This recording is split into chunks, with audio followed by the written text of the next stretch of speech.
Betsy, how are you today? I'm doing good. How are you? I'm good, thank you. Thank you. I want to start by thanking you so very much for taking the time to do some user experience testing with my prototype. My pleasure. So, just to kind of set the scene here, you are representing the role of the perinatal safety nurse who coordinates care for pregnant women who live in underserved communities with limited access to obstetric care, specialty care, things like that. And so, in order to address that problem, I'm developing a tech enabled solution called the Perinatal Pathway application. It's a patient facing app that pregnant patients would download on their own personal devices, but you also have access to that as the perinatal safety nurse.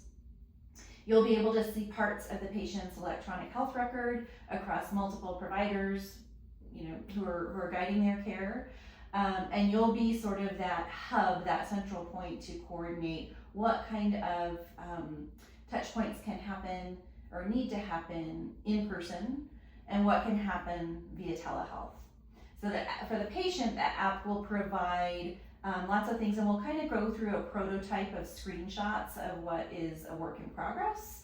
I'm going to really rely on your feedback in terms of the information that you're able to access through the app and the usability from your perspective, what needs to be included in it, and really how can we optimize the design. So I've shared with you some screenshots as the prototype. I want you to know it's really rudimentary. We're early in the design phase, and the purpose of our conversation today will really serve to inform me as to how to better design the application before we launch it. Great. Okay. Okay, so you've got the screenshots up and you're sharing your screen here. So let's just we'll scroll through together. I'll give you a little bit of sense of what we're looking at. What I'd love for you to do along the way is tell me what you love about it, what you hate about it, what you think might be missing from it. Anything goes, really. All your ideas are valuable and essential to making this thing successful. And to your point, you'll be guided by what professional recommendations would promote. The patient has the ability to ask a question right now, anytime. And what's important for you to know is this application is designed with AI chatbot technology that's built in and backed by evidence-based practice recommendations. So if it's 2 a.m., I'm not saying you're on 24/7, but the AI chatbot is. Nice. So what needs to come to you? What do you want to be able to know that your patient is asking so that you can coordinate and serve as that clinical expert double check of the AI responses? Talk to me a little bit about how you feel about this. Yeah, I think there would definitely need to be a coordinated list of red flag items, of course, right? Your typical emergency items would need to come immediately to the clinician and also bounce back to the patient to call emergency services, that sort of thing, not allow them to languish in the AI world, right? Things like, leaking of fluid, that sort of list of high risk issues, right? But I love that mental health is integrated in here, and I'd also want some high risk mental health issues to come directly to the practitioner, not to languish in that AI realm. But yeah, I think just definitely a coordinated list of red flag items would be perfect. Great input. Perfect. Okay. All right, let's go to the next screen, and certainly we can come back to anything as other ideas surface. Or severe swelling, I need to know about that immediately, right? Right. That's a great point. Yeah. So I'm trying to envision the best way to track health during pregnancy, and it'll be some combination of what's in the electronic health record and some combination of what the patient opts to journal, tracking her own lived experience physically, emotionally, what is happening in her body. I think some of that is nice to have and some of that is need to have, from your perspective. Yeah. And so I'd really like to pick your brain about what of those features needs to come to the forefront in your view through the app. Yeah. I definitely love the vitals, the blood pressure. I would love to see an integrated blood pressure cuff, like Okay. on sorts of wearable sensors. Correct. Okay, gotcha. Especially with the proliferation of preeclampsia right now, that would be integral. I think that love the iron supplements. I love any sort of medication. Aspirin would be great because we're having a really difficult time tracking prenatal aspirin compliance right now. So that would be fantastic. And especially if it was incorporated with a notification like you were talking about on a previous screen. Okay, I like that. Like, hey, did you take your aspirin today? And she can say yes or no.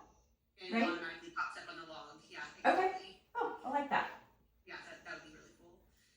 And overall, I love a notification, not a notification, an open typing, like feeling pretty good, baby's kicks are good, anything like that is fantastic. But I think the vitals, the medications, those would be the most important things. Okay, good feedback. That we think could be really, really cool is to be able to connect with other expecting parents.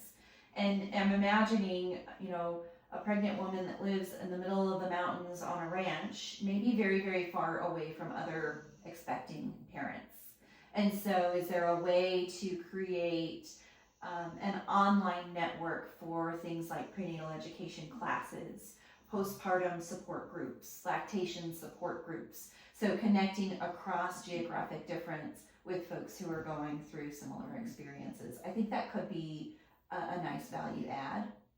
It'd be incredible. I mean, even as far as to be able to cohort patients so that you would have a intentional, like virtual centering program. So you could have a bunch of preeclamptic patients from all over the region that wouldn't see each other normally going through the same thing together. I think that would be really cool. Okay, yeah, okay, great.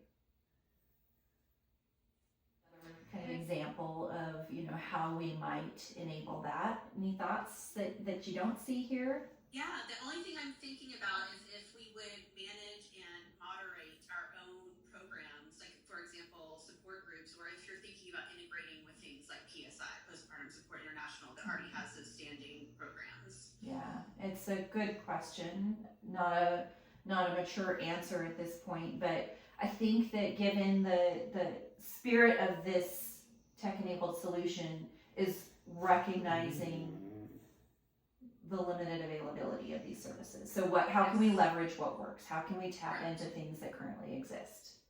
That's great line of thinking for sure. Yeah. So I think we've made it through all of the screenshots.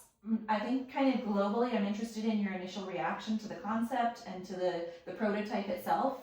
Any thoughts or feedback that you have that we haven't gone through already? I think it's an incredible prototype.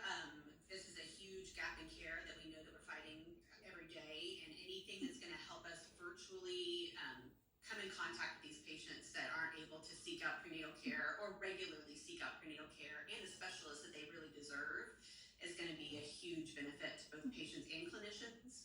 I love the ability to serve as that kind of center spoke to be able to coordinate everybody across the board.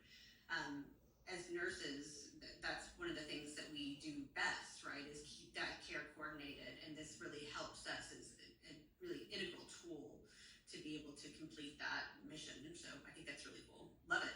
I don't have any bad thing to say about it. Okay, so a viable concept to move forward. Yeah. What points of failure do you see right now? The only thing I can see that would be a point of failure is in these more remote regions, of course, lack of internet access would be the biggest one I can see. Insurance coverage is obviously going to be a big one there too. But if we can get in those rural opportunities right now to help the rural communities, I think the timing is really great on this. So, but those are the biggest ones, just technology aspects. Okay. So, and I'm thinking too, like broadband and video visit requirements may be pretty high, but build in like a safety net of some SMS text messaging that can happen if need be, Love that. Yeah, some secondary possibilities so you don't have to have high-speed Wi-Fi to get it done. Yeah. Okay. All right.